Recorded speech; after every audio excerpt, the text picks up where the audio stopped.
Hello and welcome to the Team Tactics series, looking at teams and head coaches during a specific period of their tenure, brought to you by Elite Football Tactics. In this video, we'll analyse Hansi Flick at Bayern Munich and how his 4-2-3-1 formation was so successful, focusing mainly on his UEFA Champions League victory in 2019-2020. It has to be said that in the first three matches in Bayern's 1920 Champions League campaign that were taken by Niko Kovac, Flick then managed the remaining 8 matches from then on. It should also be noted that the round of 16 match versus Chelsea was the only knockout tie which featured 2 legs due to the emergence of the COVID-19 pandemic. The quarter-final and semi-final were both one-leg matches before the standard format for the Champions League final as Bayern Munich defeated PSG 1-0. As well as winning their 6th Champions League and European Cup, Bayern Munich became only the 10th club to remain undefeated throughout the entire tournament as eventual winners. However, Bayern also went one more and became the first team ever to win every single match as the overall winners with 11 out of 11 victories. Bayern also recorded the second highest total goals scored in the group stages with 24. In their 2021-2022 campaign under Julian Nagelsmann, they almost matched this with just 2 goals fewer. But in 1920 with Flick, Bayern also recorded 6 out of 6 victories in the group stage, which was also matched by Nagelsmann in 21-22. In Flick's 4-2-3-1 structure, Neuer was the first choice goalkeeper. Alaba and Boateng occupied the centre-back roles, with Davies the first choice left-back. Pavard operated at right-back, with Kimmich and Goretzka as the double pivot. But Thiago was also used in a deeper midfield role alongside Kimmich, with the German international also replacing Pavard at right-back, with Goretzka then paired with Thiago.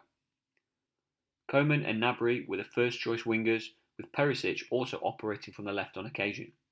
Muller and Lewandowski maintained their long-standing 9-10 partnership. During build-up, Bayern were extremely versatile. Muller would push higher alongside Lewandowski, with the duo either pinning the opposing centre-backs or moving wider to receive. Kimmich or Thiago would drop to form a temporary single pivot, overloading the opposition centre forward. Should the opposition follow and attempt to press higher, Bayern could play over the press into a widening forward or across towards their wide fullbacks. Bayern's wingers would also provide the width when building. Goretzka made frequent forward runs from the double pivot, with Muller as the 10 then working into the other inside channel. Thiago or Kimmich as the temporary single pivot narrowed, offering between both of Bayern's 2 centre-backs. This also opened early access into the inside channels via this new position. Lewandowski would drop to add further support around Kimmich or Thiago, also overloading the opposing central midfielder who tracked the runs of Muller or Goretzka. Should the single pivot move into the inside channel, then this was to support and create more wider build-up, providing Bayern's wingers much earlier access to the ball. Here, this is in action at home to Tottenham, and then again away at Red Star Belgrade. Another method of build-up for Flick's Bayern saw one winger hold the width and the other move inside, as number 10 Muller then moved across into the opposite inside channel. Here, this is shown to create overlapping space for Davies to push forward from left back. But space was still available for Goretzka to push forward from the double pivot, as Thiago or Kimmich then narrowed, becoming a temporary single pivot. But when Kimmich was used at right back, he would also move inside into the right inside channel to then support Thiago. From here, Bayern attacked with the central foursome and the attacking width provided by one fullback and one winger. Further rotations also occurred centrally, especially as Lewandowski would drop, often rotating with the inverted winger. As the play was built around, access into a higher Davies or a wider Gnabry was easy to establish. Here this is in action against PSG in the final, with Davies pushing forward and left winger Koeman moving inside. Goretzka is then pushing forward from the double pivot as Kimmich moves inside to cover from right back. A similar approach was established versus Lyon, with Perisic moving inside to again allow Davies to overlap on the left, but also rotating with Lewandowski as the centre forward dropped out. As Thiago moves across as the single pivot, Goretzka then pushes forward to again allow Kimmich to move inside. Gnabry still holds the width on the right side. Another method of attacking play sees one of the double pivot drop into the back line, usually in between the two centre-backs. As the two centre-backs Alaba and Boateng then widen, the remaining pivot player moves central, becoming another temporary single pivot. Muller and Lewandowski then become a more permanent central pairing, operating slightly higher. As Koeman and Gnabry then moved insides, together occupying both inside channels, space was created for Davies and Pavard to overlap in the wide areas. Once again, a central attacking foursome was formed, now with both wingers narrow.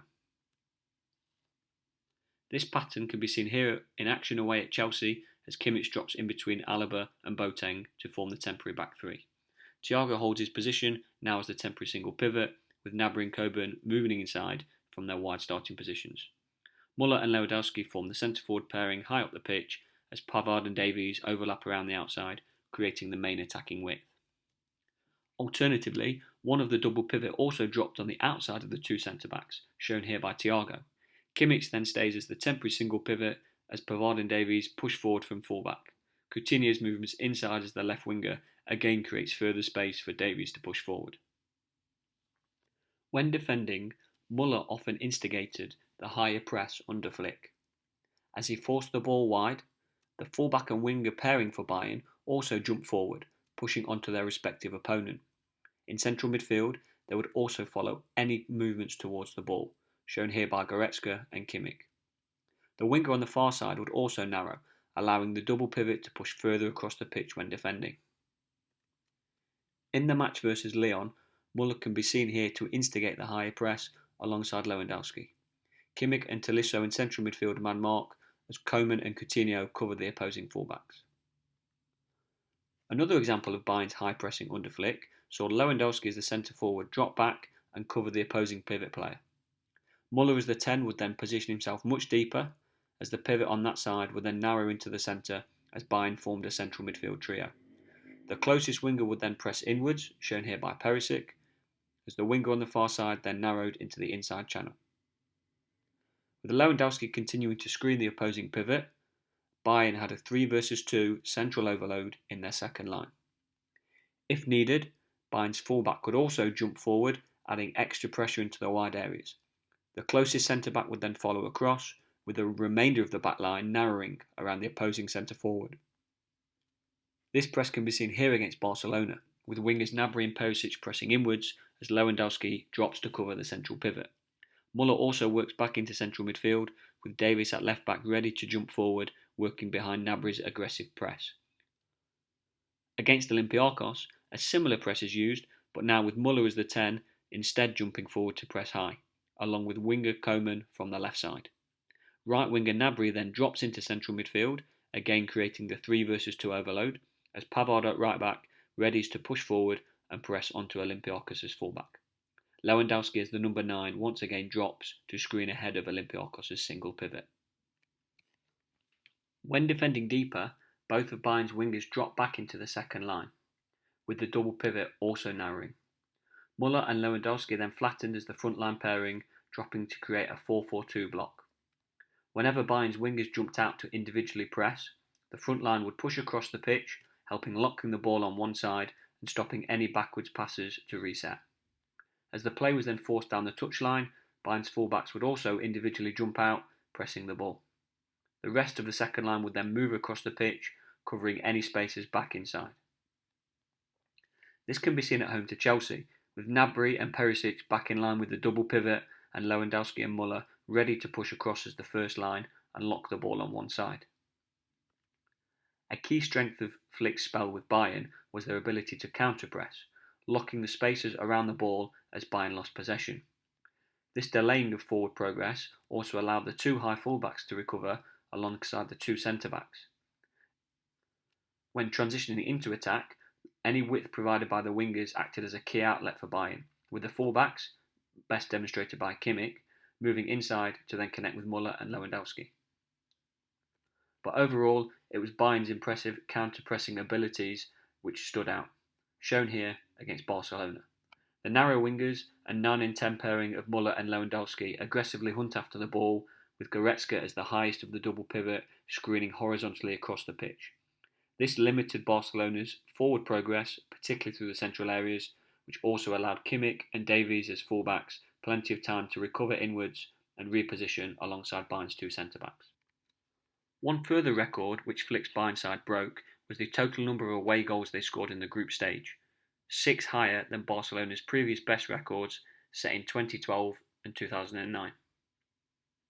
In the final versus PSG, it was Koeman's header which secured Bayern's 6th title, setting an impressive 100% winning record that is unlikely to be matched for years to come.